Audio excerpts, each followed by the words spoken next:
Hello guys, welcome to ETP knowledge junction. मैं हूं संजीत। और जैसा कि मैंने एक पोस्ट किया था कि आप अपने क्वेश्चंस मुझे सेंड करिए। मैं उस पर एक Q&A सेशन करने वाला हूं। इससे पहले मैंने एक Q&A सेशन कर लिया है, पिछले साल की बात है। बट जैसे कि मैंने आपको भी बताया है कि इस चीज़ को थोड़ा अब जल्दी थोड़ा फास्ट करते हैं ज़रा। जो भी आपके क्वेश्चन हैं उनको निपटा दूं, क्योंकि थोड़ा इंगेजमेंट रखना पड़ेगा आप लोगों के साथ में, वरना आप लोग भूल जाते हैं।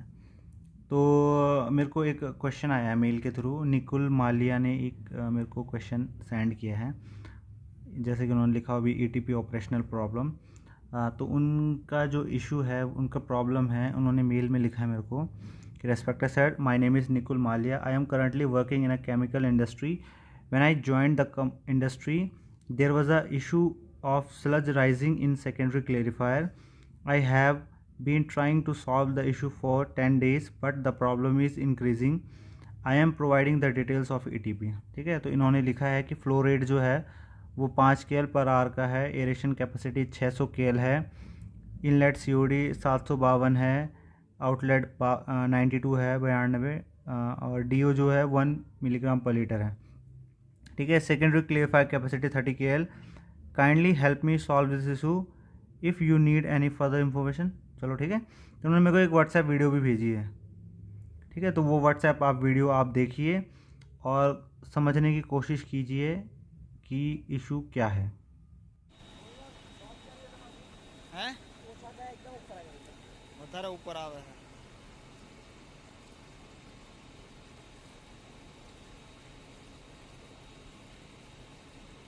शायद वीडियो से आपको कुछ समझ में आया होगा।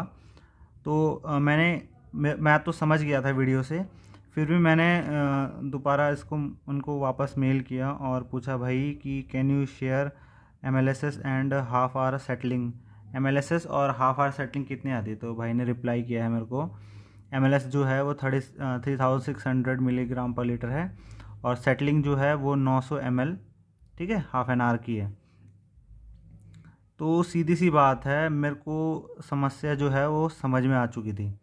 ठीक है, तो मैंने कंफर्म करने के लिए बाकी डिटेल्स मांगी है। अब हमें आगे क्या करना है? अब मैं तो समझ गया था कि भाई इससे मुझे ऐसा लग रहा था कि जो स्लज है वो ज़्यादा है। ठीक है, यानी कि स्लज की क्वांटिटी ज़्यादा हो चुकी है। ये रिटर्न एक्टिवेटेड स्लज कर ही रहे हैं, इन्होंने एक बार भी वेस्ट एक्टिवेटेड स्लज जो है वो ड्रेन नहीं किया, स्लज जो है वो ड्रेन नहीं किया है। ठीक है, तो अब मैं इसको आप टेक्निकली इसको समझाता हूँ आपको कि ये इशू कहाँ पर है। ठीक है, तो हम यहाँ से बाकी इनकी जो डिटेल्स थी वो मैं जनरल इन्फॉर्मेशन इन्होंने दी है, बट जो मेन इन्फॉर्मेशन है वो है कि MLS और सेटलिंग कितनी आ रही है। ठीक है, स्लज राइजिंग का इशू है, तो हमें बैक्टीरिया की कंडीशंस देखनी है कि बैक्टीरिया यहाँ पर किस हालात में है। ठीक है, तो हम यहाँ पर MLS और सेटलिंग ले लेंगे। ठीक है, तो आगे मैं आपको एक्सप्लेन करूँगा। तो हमारे पास अभी दो डिटेल्स हैं, और हम जैसे कि आपको पता है कि जो MLS है वो है हमारा 3600, ठीक है, ppm जो भी।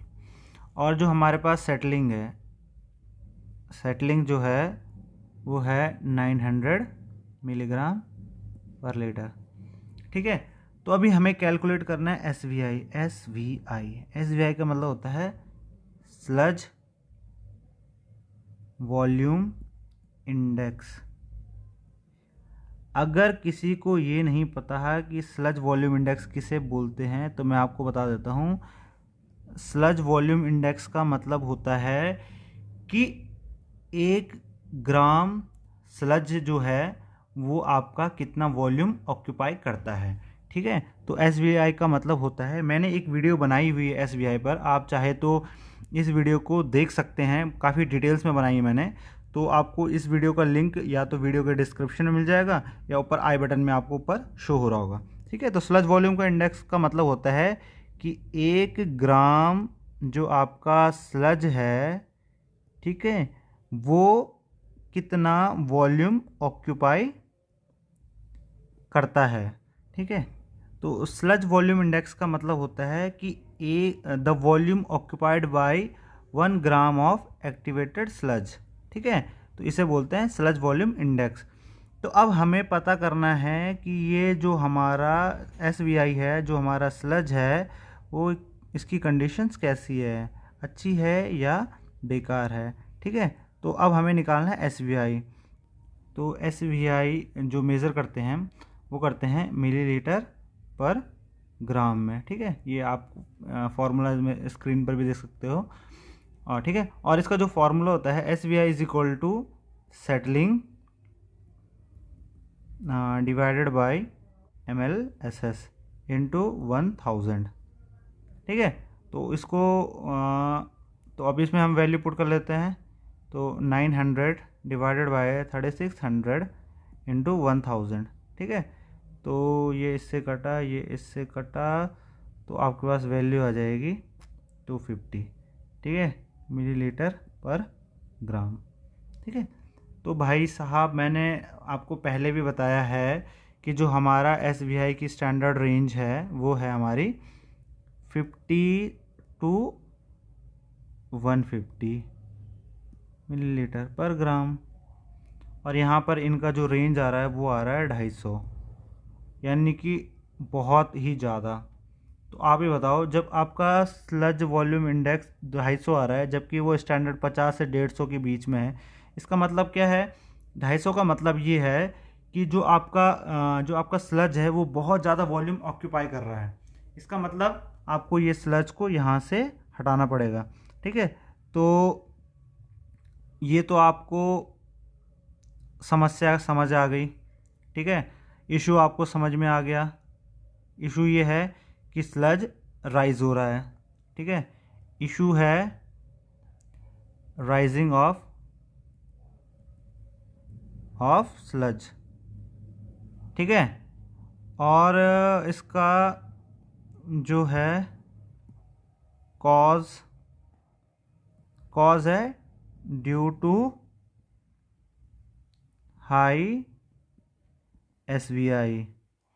ठीक है, अब हमें चाहिए इसका सॉल्यूशन। तो सॉल्यूशन क्या है? Drain out the extra sludge, यानी कि स्लज आपको ड्रेन करना है। और मैंने आपको पहले भी कई बार बताया है कि स्लज कैसे ड्रेन करते हैं। स्लज ड्रेन करना है आपको 10% पर डे, यानी कि 10% स्लज ड्रेन आपको बढ़ाना है डेली। ठीक है, यानी कि अगर आज आप 1 KL ड्रेन करते हो तो कल आपको, अगर आप आज 1 KL स्लज ड्रेन करते हो तो कल आपको नेक्स्ट डे क्या करना है? 1.1 KL और 1100 लीटर। ठीक है, ऐसे ऐसे करते रहना आपको जब तक कि स्लज नॉर्मेसी ना आ जाए। ठीक है, और नॉर्मेसी कितनी लानी है?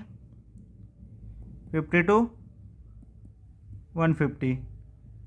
SVI की जो वैल्यू होगी वो 150 टू 150 के बीच में होनी चाहिए। और जो स्टैंडर्ड मतलब जो सबसे ज़्यादा एवरेज वैल्यू मानी जाती है या सूटेबल, स्पेलिंग में जाना, सूटेबल जो वैल्यू होती है वो 100 टू 120 के बीच में। ठीक है, तो जैसे ही आपका SVI 100 से 120 के बीच में आ जाएगा वैसे आपकी ये स्लज की प्रॉब्लम सॉल्व हो जाएगी। तो इन्होंने आगे मेल में भी कहा है, मुझे आगे बताया है कि इशू क्या होता है बाद में।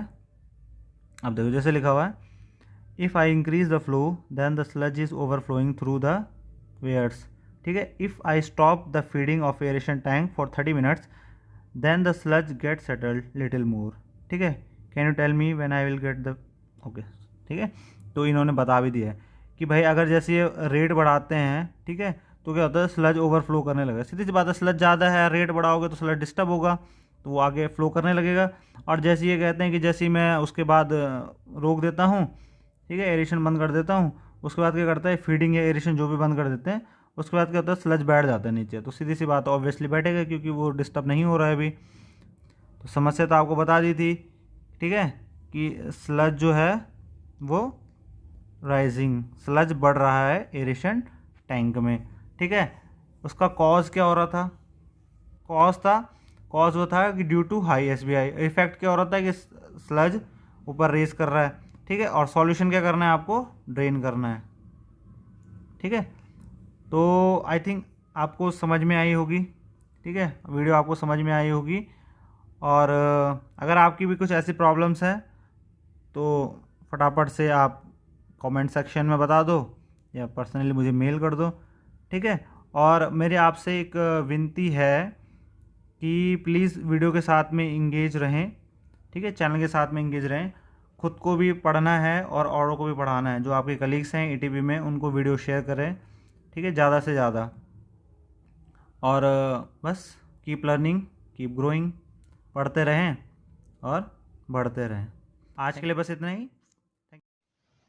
वीडियो पसंद आए तो लाइक करें और चैनल को सब्सक्राइब ज़रूर करें। Thank you guys.